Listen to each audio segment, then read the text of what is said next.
Colorado shocked the college football world in week 1, upsetting 17th-ranked TCU as a near 3-touchdown underdog. Now Coach Prime and his Buffaloes are favored against Nebraska in the home opener Saturday at noon Eastern. You won't believe the trend I've got for you here. Let's break down Colorado-Nebraska on Wager Talk TV. So the first thing we need to talk about for this matchup is the line swing.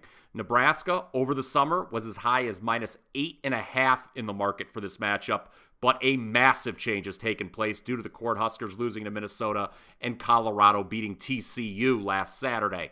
In fact, it was a 13.5-point adjustment at Circa, who opened Colorado -5 on Sunday morning, but that number was quickly bet down to -2.5.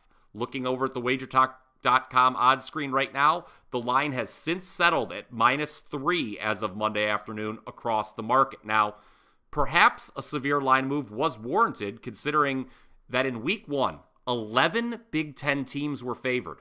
Only 3 won and covered.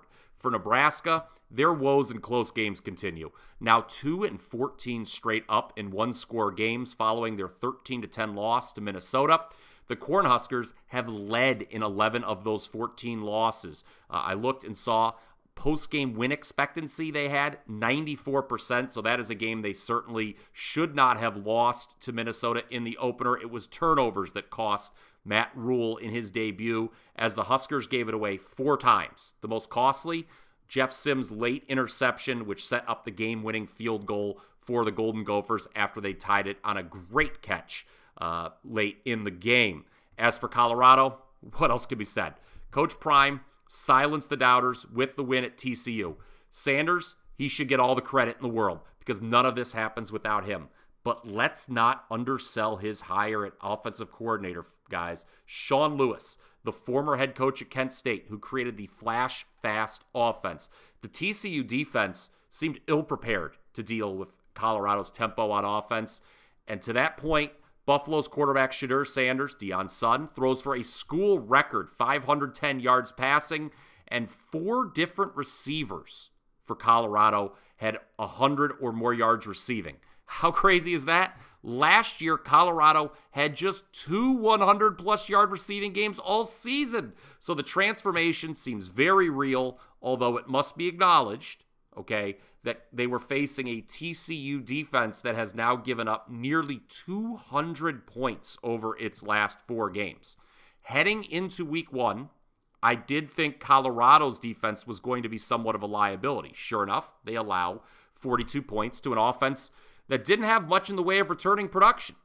But the Nebraska offense certainly looked pretty anemic in week 1, so it remains to be seen if Coach Prime's defense will betray him here.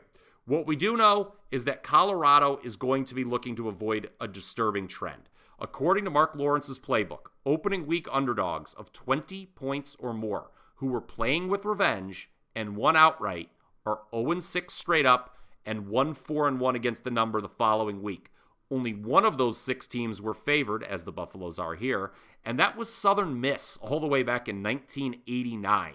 They'd won the opening week at Florida State as a 22.5-point road dog, then promptly lost outright to Mississippi State the following week. So history not smiling on Coach Prime, but I'm sure he's going to use that as all the motivation in the world for his troops for this game, a matchup of former Big 12 foes that used to play the Friday after Thanksgiving every year.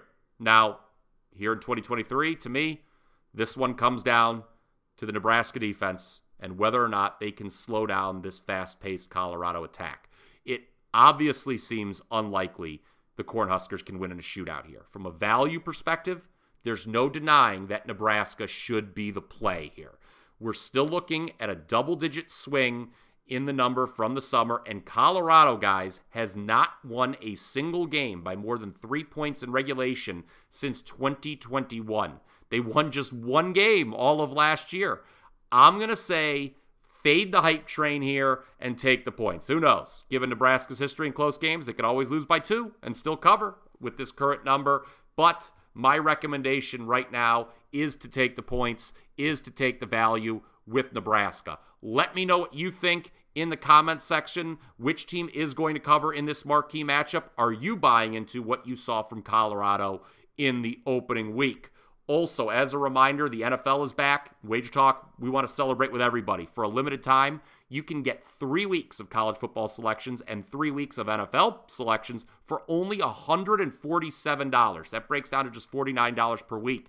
It's a great way to kick off the season. There's no limit as to how many cappers you can buy, so choose a few, get the hottest action around this football season. And as always, if you're enjoying this kind of content, do us a favor. Go ahead, smash that like button. And if you want to be alerted with any of our betting content, go ahead and subscribe to our channel as we release betting predictions and picks for every sport you can think of every single day.